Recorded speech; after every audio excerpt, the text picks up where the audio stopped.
Welcome to the Man Up, Man Down podcast, presented by Volker Beluda and David Pawsey. We discuss the pressures and challenges faced by men approaching middle age that we're often too embarrassed to speak about with our friends. You can find us online at www.manupdown.com. Enjoy the show and don't forget to subscribe and leave us a review. All right, welcome to another episode of Man Up, Man Down. I'm very excited to have Ross on the podcast. So we met, I think, end of last year, and obviously, time of recording is different when it goes live and stuff. But so let me read on a little bit of an intro to Ross. But I think it's fair to say there are lots of, if I say areas, to explore. You have your fingers in a lot of pies, so I'm really looking forward to this one. So Ross has 20 years experience in professional business development. He's the founder of Balmoral Partners, a portfolio company that began in 2006 as Therapy Direct and has since acquired 16 other businesses along the way. So there we go. There's 16 rabbit holes already we can talk about. Ross is a lifelong learner and firmly believes there's a strong relationship between spirituality and leadership that is rarely discussed. He meditates and journals most days, loves walking in nature, and believes that businesses and leadership is about inspiration, co-creation, and empowerment. His first book, The Business of Health, was published in 2019, and the second, Aging and the Andropause, Reclaim Use with Testosterone Replacement Therapy, was published in 2023. A third will likely focus on listening to your intuition and business growth. In addition to this, and his own M&A activities, he mentors other business owners who want to scale their businesses using these key concepts and foundations that have allowed him to scale six, 7-figure companies and successfully exited 2. There we go. Ross, there's a long intro. Welcome to the podcast. Thank you very much for having me. So where should we start? Do you want to give us a bit of overview of all the companies you're doing? I love the spirituality. I love the testosterone stuff. There's so much to talk about. So it's going to be a tight squeeze in 45 minutes. Sure, yeah. So I'm a physiotherapist by background. So I qualified in the 90s. I was always drawn to health and well-being. We grew our first business up to 35 members of staff, and then stumbled across. And people say, often growth comes from negativity or comes from pain. And we actually lost our biggest client and our business contracted hugely. We lost about 70% of our work, who was tied up with one big corporate client. And that forced us to think a little bit differently. And that's when I first came across the idea that even smaller businesses could grow through acquisition. So since then, we've actually done 20 acquisitions since then. Wow. We've done 4 since January, including one in Australia. So we now own a dietetics company over in Australia. Most of the businesses that we own are in healthcare. So we have a medical supplies and pharmaceuticals business, a medical device company, a dietetics company, a domiciliary care company. So most of them are centered around health. And on top of all of that, when we sold our original business and I had more free time on my hands, we then created Alphagenix as well, which was a men's health startup, which is 3 years old now. And we're just looking at launching that in the Middle East. Hence, one of the reasons why I'm moving over there. Wow. So should we start with Alphagenix maybe? Because it's probably the closest aligned to the podcast. Although I'm interested in all of them, to be honest. So what does Alphagenix do? And because I know when we spoke, there's something around testosterone and testosterone levels, and that seems to be a common theme this season on the podcast. We have a lot of guests talking about testosterone. Yeah, so I personally have been taking testosterone replacement therapy for 11 years. So when I was in my early 30s, I started to have problems. I was achy, tired, and without a doubt, the worst symptom was brain fog. And the brain fog got that bad that one day I was driving home from work and I gave myself a little mental test to name as many things in the car as I could. So we're talking steering wheel, windshield, indicator, and I failed at the first hurdle because I was looking at the steering wheel and I couldn't even tell you what it was called.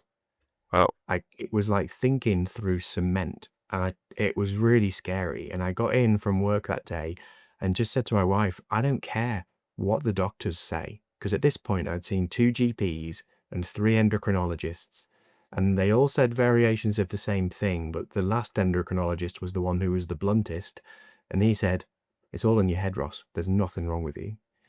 And I came back after that moment in the car and said to my wife, I don't care what the doctors say. They've known me for 30 minutes. I've lived with myself for 30 odd years, and I know something's wrong with me. I know my aches and pains aren't musculoskeletal. I'm a physiotherapist, for goodness sake. I've been testing these things for the last 15 years. It's not that. There is something going on. And my wife just looked at me and said, it doesn't matter what it takes.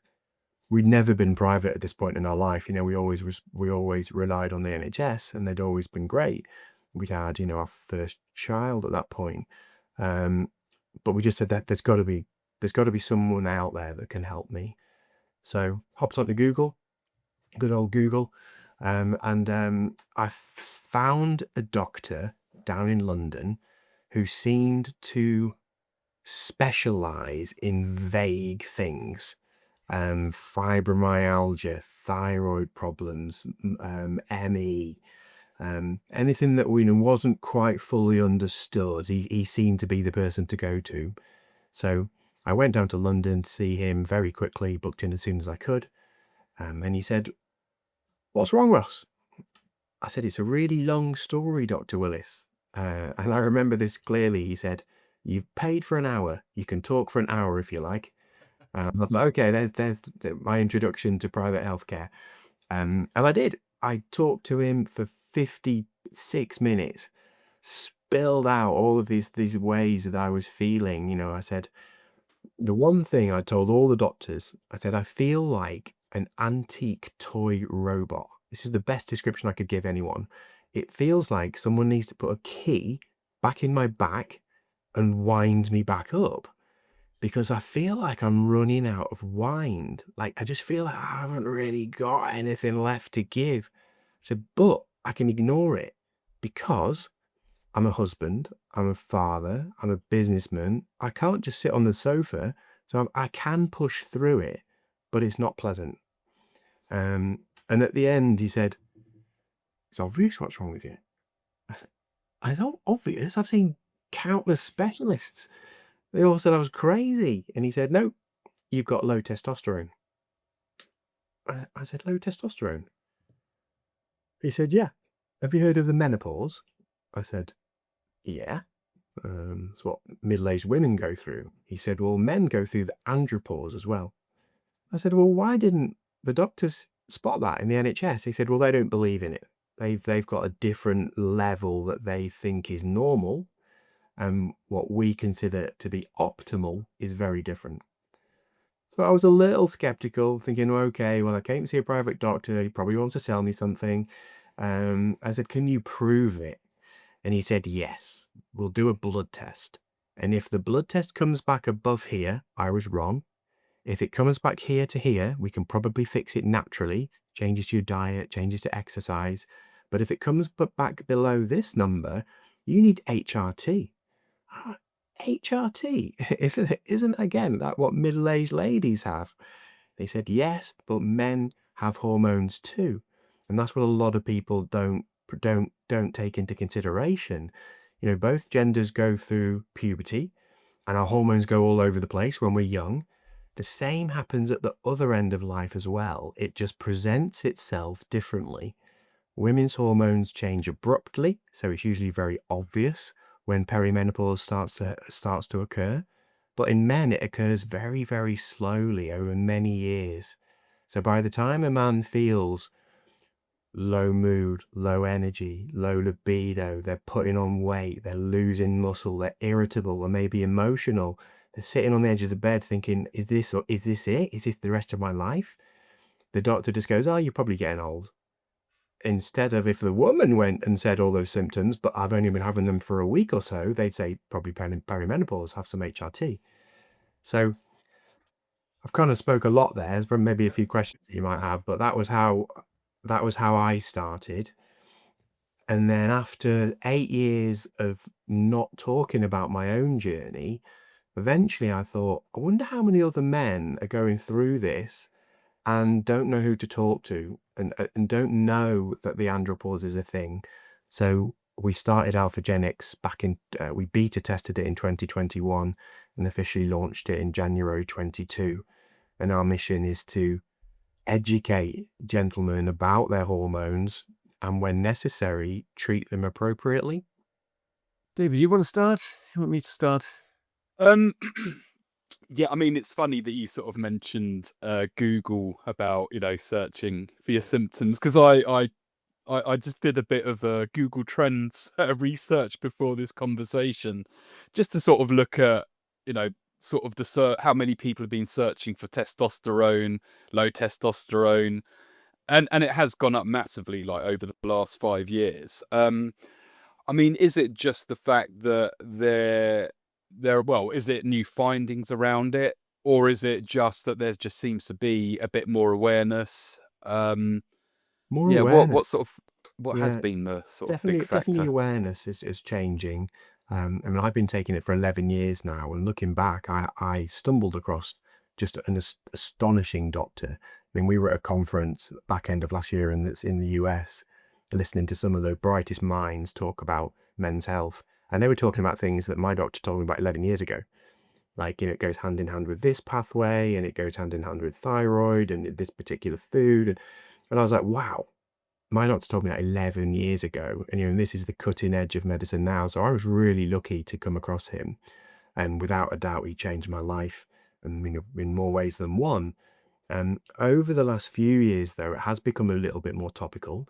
And I think part of that because we've been through the women's health sort of revolution, if you like. Menopause 15 years ago, nobody knew what it was.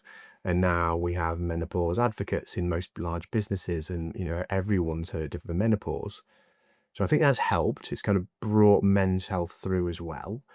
We've had a little bit of a renaissance about men's mental health, if you like, as well. So that, I think, has helped break down some of the taboos that it's okay to talk.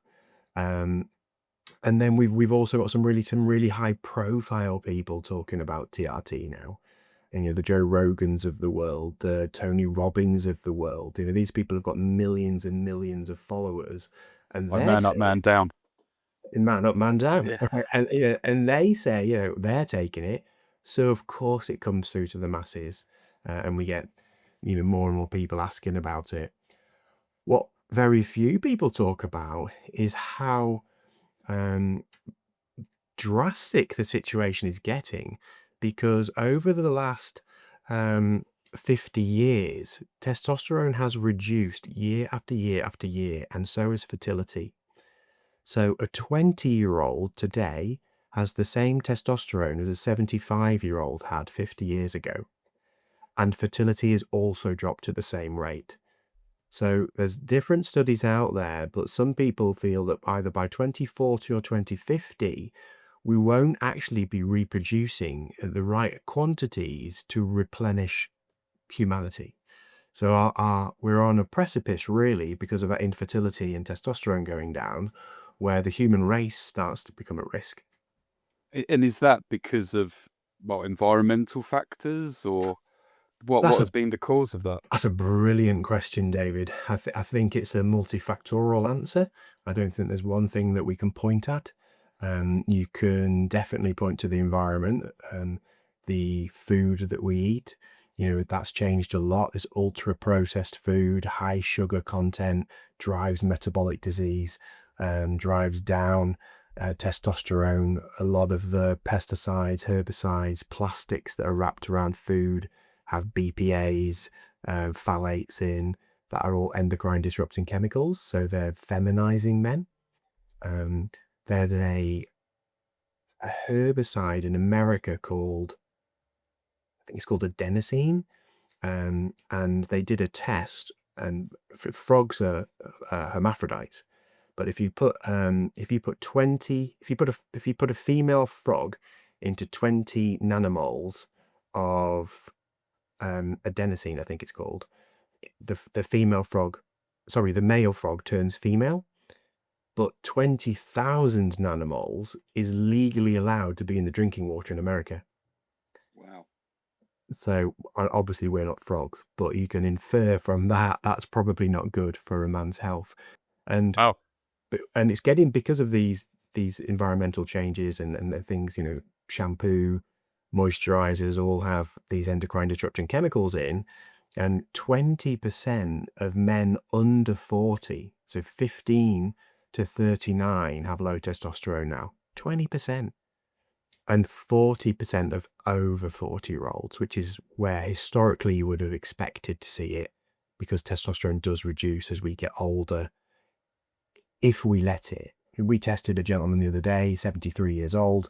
He strength trains 3 times a week. He cycles 3 times a week. He rides hundreds of miles a week. And his testosterone is higher than many of the men we have who are on TRT. And he's completely natural, 73 years old, or 73 in October. So it doesn't definitely go down as we age, but it's more likely to. That's a shocking fact. Yeah. Not many people are talking about it. No. It's really, really shocking, because if you model it through in another 20, 30 years, Yeah. all of a sudden our population on the planet is going to go down really sharply. We all turn into frogs or And we all females. turn into frogs. So you already alluded to it. What can we do besides, if I say, obviously, hormone replacement therapy, which is always, if I say it's another chemical, right? It's another, I don't know if you inject it or how you take it. But how else can you actually maintain, your testosterone level? Is it all by going to the gym or? Gym definitely helps, without a Yeah. doubt. Lifting weights or exercising to fatigue boosts testosterone. So, lifting heavy things in the gym, lifting heavy things in your garage, and doing press ups until you can't do another one.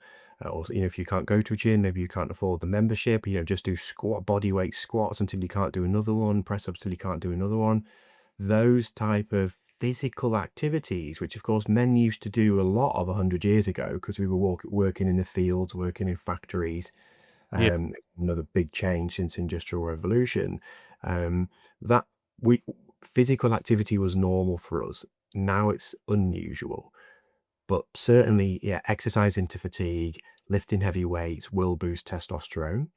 Another key factor is getting into a really good sleep routine, because testosterone is produced in the testicles when you're asleep. So a lot of, I'm going to say this as younger men, probably, rather than older men, but can get into quite poor sleep routines. Maybe they get in from work and they're blowing off steam by playing on Xbox until 4 a.m, loads of blue light hitting them, and then they go to bed at a weird time and then get up after 12. That doesn't help out, because we're not in a natural circadian rhythm. So we're not naturally producing as much testosterone as we would normally, if we were going to bed at a certain time, getting up at a certain time. So we advocate going to bed at the same time every day, getting up at the same time every morning. And that's whether it's the week and you're at work, or whether it's the weekend and you're off. Before bed, for at least an hour or so before bed, try and not use your phone. Even these glasses I've got on, I've got blue light blocking glasses in, but on a night time I'll wear coloured glasses, and these Right. block even more blue light out. And blue light affects our melatonin that's being produced in our brain, and melatonin helps our circadian rhythm and rocks us off to sleep. And you can take melatonin as a supplement as well. So in England, it's a prescription-only medication. It's prescribed for jet lag or insomnia. But in America and most of Europe, it's actually a dietary supplement. So you can buy a box of them for like £5, and you can take that every night, and it helps to get you into that good sleep hygiene, a good sleep routine. So sleep's really important. Exercise is really important. And then the third pillar, really, or that maybe there's a fourth as well. The third is the quality of the food that you eat. So the quality of the food we put into our body directly dictates how we feel. And that it's the building blocks, of course, that we need to create the vitamins, the minerals, the hormones, everything we need to stay healthy. So if you can, buy the best food you can, or organic, whole foods rather than ultra processed foods. You're gonna give yourself a better chance of feeling better. Um, and then the final pillar is around protecting your mental health, because certain hormones and stress reactions, in particular cortisol, can affect the circadian rhythm, can affect how we feel, and can drive down testosterone.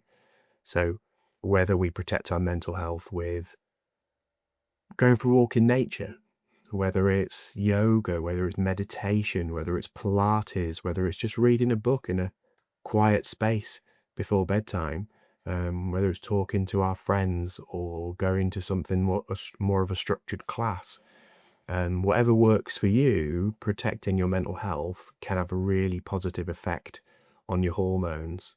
And a lot of gentlemen we spoke to about that would push back a little bit on that one. And then last year, a really great study came out that said believing in a higher power makes you stronger, physically stronger, because believing in a higher power improves psychological health, and psychological health drives better physiology.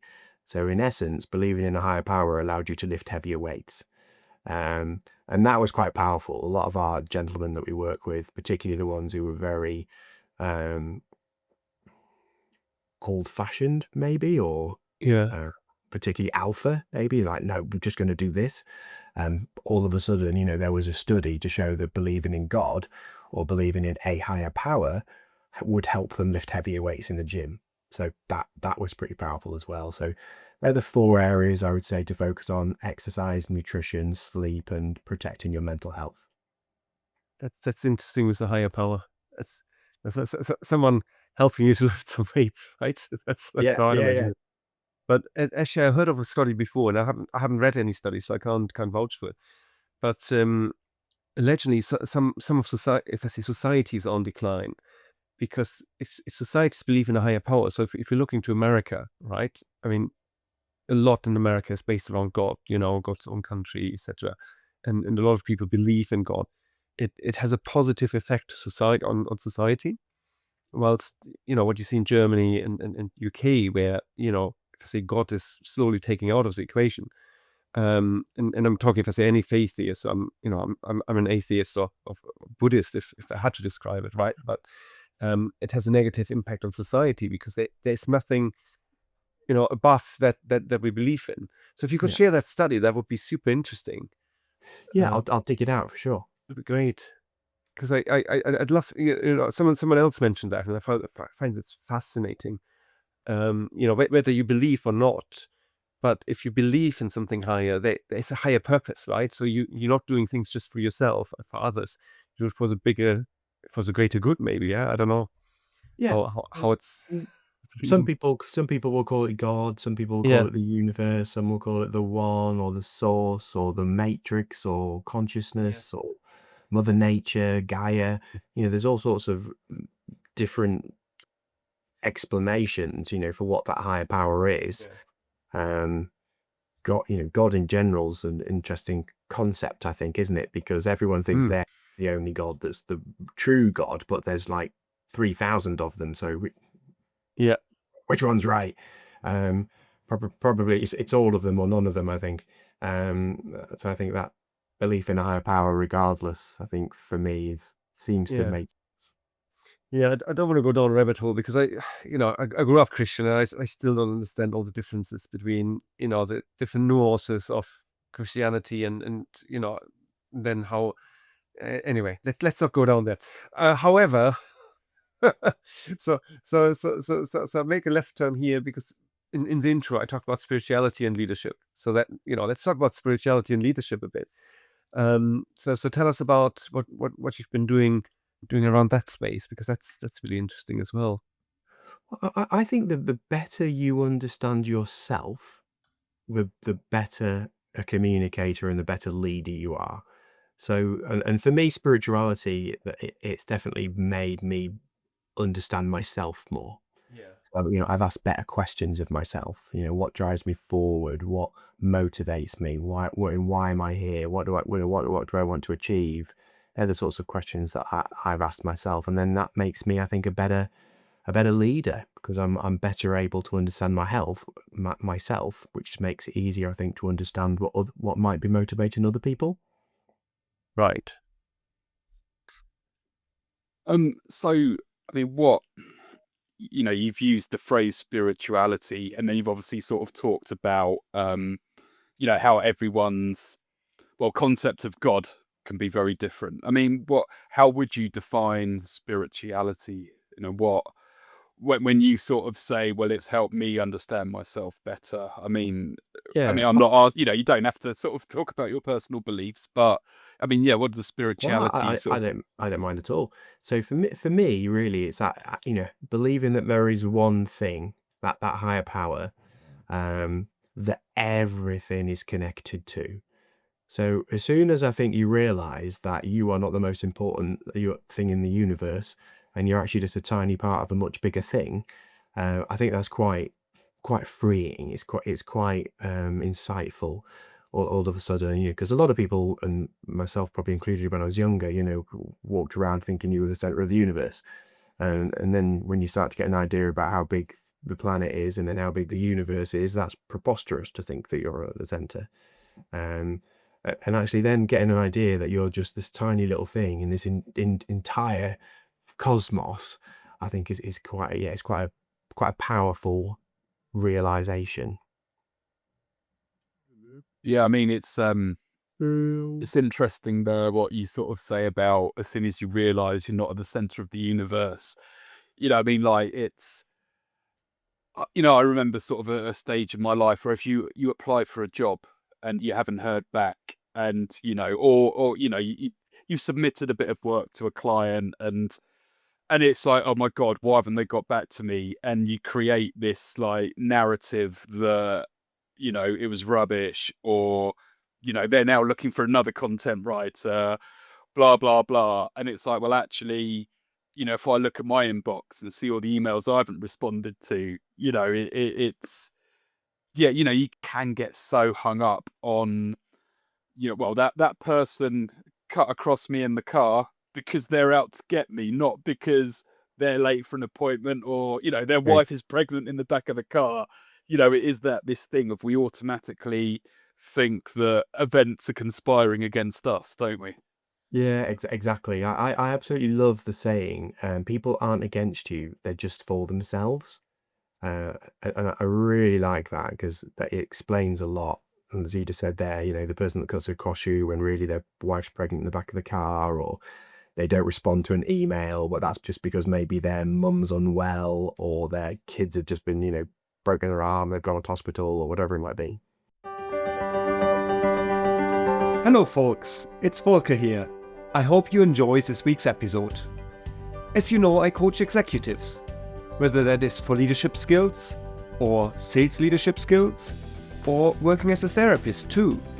There are few ways I can help you to get unstuck, improve your work-life balance, or become a better version of yourself. So you will be more productive and have more time for your family. Whatever it is, you can join my client list of people from General Electric, Pepsi, DHL, Boots, and many others. Book a free exploratory call via my website, www.obnat.us. That's obnat.us. Now back to the show. But I saw this. I don't think it was a TED talk, but it was just like a bit of sort of a bit of video of a former CIA negotiator. And she said, the one thing you've got to understand is no one sees themselves as the evil person. So, everyone's kind of doing what they think is the right thing.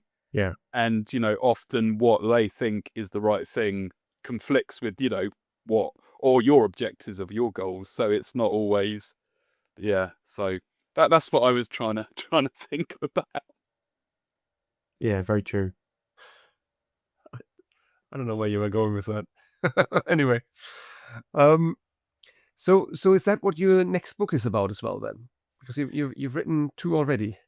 I've written 2 already. Yeah, I think that the next one I would like to focus more on intuition, which I think most of us on the planet, most of us who are listening to this, will have said something along the lines of, "I knew that was going to happen," or "I knew that didn't feel right," but we do it anyway because we try and logically override that feeling. And some people call it intuition, some people call it listening to their gut, some people call it listening to their heart.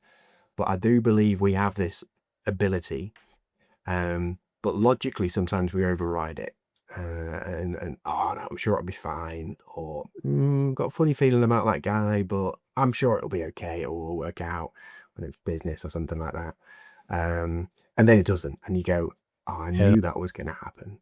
So I think tapping into that intuition, heart, gut, whatever we call it, I think we should listen to it more.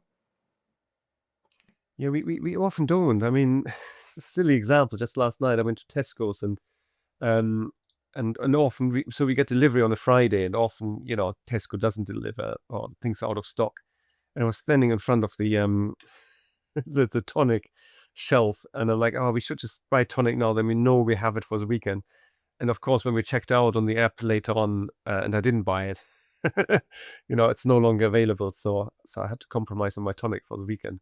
You know, so small things, right? But yeah, we often, you know, we kind of know we have this intuition, but we don't often act on it. I mean, I do a lot of work with emotional intelligence, and you know, it's like listening to your gut, right? No, you know, you kind of know what's right, what's wrong, you know, but do we act on it? It's going to be interesting.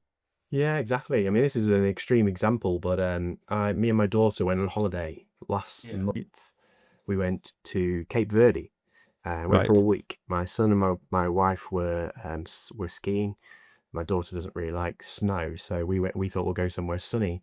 And as soon as I landed, I just had this feeling like, I don't think we should be here, and I don't know why. Couldn't explain it. And I thought maybe I'm tired. Maybe I'm tired. It's a 6-hour flight. I woke up the next day. I felt the same. By lunchtime, I'd booked us on flights, and we flew home the next day. And I can't tell you why. I don't know whether something bad was going to happen if we stayed there. Maybe one of us was going to injure ourselves or something like that. But I just had a feeling like we shouldn't be here. And there's only one flight a week to Newcastle where I live. So we actually had to fly back to Manchester and then get a taxi from Manchester to Newcastle to get home. But I was like, something's not right here. So we flew home. What did your daughter say that you said, you know, sorry, I have to listen to my gut, I fly you home, no holidays? She's like me. She's like a little mini me. So she okay. sees the world in the same way. We answer each other. We actually were walking down the street in London last year, and we were walking together, and my son and my wife were walking behind, and I read this sign that was on the wall, and I read it because it made no sense. Like the words were all jumbled up, and my daughter answered me, and I said, "What did you just say that for?" And she said, "Well, you just asked me a question." So I said, "I didn't say anything. I read it in my head." And my wife and my son were close enough that they could hear that I didn't say anything, and they were like, "You two are weird." But we're just like, we're super connected. We think about things the same way. So when I said that to her, she just said, "I totally get it. Like, we'll do whatever you want to do, Dad." So yeah, we booked flights and we left. Wow. I mean, so that's big intuition to act on, right? I mean, we're talking holidays here, right? I mean, besides, I mean, I'm sure there's financial implications as well, right? But we're looking forward to a holiday, a week away in the sun, and you're staying for one night, and you go like, you know, my gut feeling is off. That's brave. Because most focus thinking about the money. Yeah, of course. I mean, my first thought is like, you know, you probably spend a fortune. I mean, I'm sure you have insurance and stuff, right? But you know, it's like, but that's illogical thinking. Correct me, David, right? But you kind of think you spend all that money on your dream holiday. You know, you're away. You want to spend a good week with your daughter. Some, you know, you know, you want to have some experience with your daughter, do things, etc., etc. And you go like, nope, I'm going home. Most people will go like, it's just a feeling, right? Logically, it's absolutely fine. You know, we're staying in a good hotel, you know, it's safe or whatever, you know. And so that's respect to do that. Thank I you. mean, Yeah, it's I've just learned over the years to generally listen to it. It's normally Yeah. right. I was going to say, I mean, is that sort of based on being proven right on quite a few occasions? I would love to say that proven right, yeah, but proven right and proven wrong. So, over the years where I have acted on it or haven't acted on it, and then something bad has happened. So yeah, I think over the years I've just got better and better at listening to it. And so this time it was just, yeah, it was a no-brainer, right? We're going. I mean, this sort of, I guess, almost ties into something I was going to say. I mean, you sort of referenced about how, we're not working in the fields as much. And, societal and environmental changes have had quite a, physical and mental impact on us as a society. Um, and, and I always I think that, we've become so obsessed with, always finding the easiest way to do something. And again, sort of a really sort of silly example that I think of is streaming services versus Blockbuster. And like on a Friday night, be like, oh, let's get a video out, and you go down to the video shop with your friends or your family, and you'd have a discussion about what you want to get, see what's available. You get it, go home, watch it, but there'd be quite a ritual around it. Whereas now, you just put something on, and if you don't like it, you're like, oh, I'll watch something else. But it's almost like, it's become a lot easier to watch a film. But for me, something, it's almost like, oh, well, there's nothing on at the cinema, we'll get a video instead, and it was like a slight step down from Yeah. going to the cinema. It wasn't watching TV. And there's sort of so many like small examples, and it's like getting in the car to drive to the shop when it's a 15-minute walk, and it's like actually doing that every, a couple of times a week is a lot better for you, a lot better for the environment. Um, so, there's, but if we almost sort of talking about a spiritual, we've become obsessed with technology and science to a certain extent.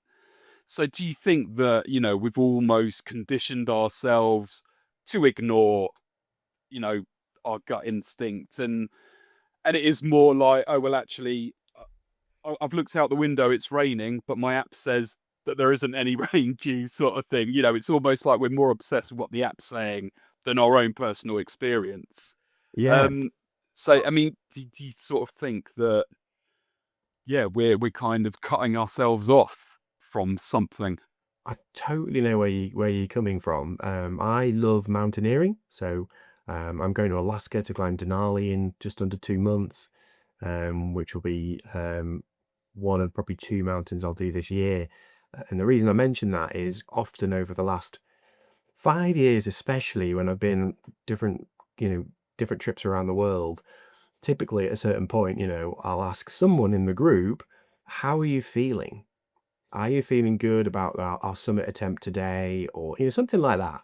And most people nowadays will look at their Garmin or look at their, smartwatch and go, heart rate variability is okay. Oxygen O2 saturation is looking good. Yeah. I go, that's not what I asked. I asked, how do you feel? Do you feel ready for what we're about to undertake? Because maybe we've got a 16-hour summit attempt or something like that. And then they'll go, check the watch. And I'm like, but I think people have lost, I think, some of that ability to actually tell us how they feel because they are so hung up on technology. Mm. We had that discussion before, right, David? Yeah. In the morning, Sorry, we go on.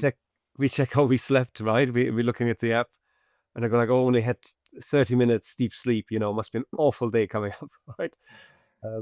And I mean, I notice because I've used to be Garmin and now I'm back to Apple Watch.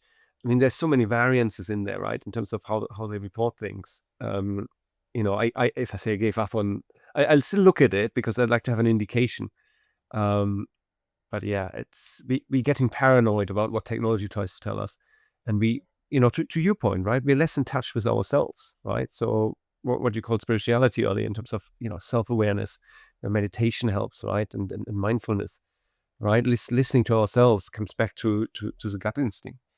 How do we really feel? I mean, as a therapist, that's what I ask a lot of people, right? And they go like, "Oh, I don't know what I feel," right? Yeah, we lost that a bit, didn't we? I think so. Yeah, I think people are Yeah. so hung up, as David said, on technology now. We've lost that ability, to tap into how do we really feel, and intuition, I think, is muddled up in there as well. Yeah. So, David, do you want to say something there? I mean, I was just gonna say that I did some exercise earlier, and basically, like, Garmin gives you intensity minutes of what you've achieved throughout the week, and even though, like, I've already gone past my intensity minutes, for some reason, it's recorded my activity and it's recorded my heart rate, but it hasn't given me my intensity minutes. And the thing is, it's like my body knows that I've exercised. I know that I've exercised, but Garmin's telling, and I'm it's almost put me on edge, and it is just like, why, Yeah. And again, it's like, well, yeah, why am I putting my sort of trust in that higher power rather than, something else? I was chatting to a friend the other day. He works in Premiership football, and he said, 20 years ago they were trying to bring in a lot of this technology and measure everything, but what it can't do is actually measure the intensity of which that person is trying. So at the end of, like, in pre-season, they would measure people, but some of the older players were like, I'm not doing that. So they would, like, be trying at 50%, and therefore the stats they got were terrible. And then the manager was like, well, we can just ignore that, because that's clearly not right, because they're a much better player than that, but they just weren't trying very hard. So you can measure certain things, but what can you infer from it, if someone isn't putting in all their effort because they don't believe in it, for instance, in that example? Yeah, I mean, we're so dependent on these. If I say dependent, relying on these things, it's crazy. I mean, I had someone, no, come up with all these tales, but I had someone on the treadmill next to me yesterday. He was filming himself the whole time, and I think he just had an accountability partner on the other end. I have no idea. But for like 10K for an hour, he was just literally on video, and I'm like, who's watching that? I mean, maybe it was just a phone call. I have no idea. But I do, yeah, I do like the accountability side of it. So I've got yeah. I've got a My Zone belt, Right. and the only other person that's connected to me on that is my climbing partner. And so we're going off to Alaska together, like I say, in 2 months. And on there, we can keep each other accountable. So I can see what he's doing exercise wise. I can see whether he's zone 2, zone 3, zone 4, zone 5 training. So then I never, have too long a break, because I'm like, oh, I've got to keep up, because I don't Yeah. want to let Ben down. Like, I don't want to go, to the other side of like just outside the Mhm. Arctic Circle and let my partner down. So that works well. But there are Yeah. millions of people on My Zone, but I'm just connected to one, and we just use that as like an accountability buddy, and that works quite well. Maybe that's what he did, the chat next to me. Yeah, I just, maybe it was for Ben. me, I'm like, I'm not going to film myself or be on a call. But yeah, maybe he, someone else was running somewhere else, right? And they just keep. But yeah, my watch, I turned it on, but then, if I say my watch didn't turn on, and then halfway through my exercise this morning, I'm like, oh, I lost all my activity minutes, right? Yeah, And I thought that like, doesn't count. yeah, it's like, what am I going to do, right? I have to start again. But it's Yeah, just that's silly. really funny. Ross, that's pretty much all we have time for, I'm afraid. I absolutely loved that, because there were so many topics, as I was hoping for at the beginning, right? So many topics we covered. If people want to find out more about you, where's the best thing, to go to find out more about you? And we obviously put all the links in the show notes as well. Yeah, so social media wise, I'm most active on LinkedIn. So if you just type in my name, you'll see a picture of me wearing a hat, which is something I've got on most of the time. My website is again my name, rosstomkins.co.uk. and you can get links on there to YouTube and Instagram and other areas as well. So if anyone wants to reach out and ask questions about men's health or business or whatever it might be, then I'm always happy.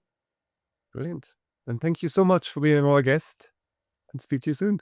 Thanks for Yeah, I inviting mean, me. be great to perhaps have you on another time and, continue. But thanks very much, Ross. Yeah. No problem. Take care, guys. Bye-bye. Thank you. Thanks for listening to this week's episode. Feel free to reach out to Volker or David via our website, www.manupdown.com, or podcast@manupdown.com, with any feedback or to let us know what topics you'd like us to cover in the future. Hear you again soon.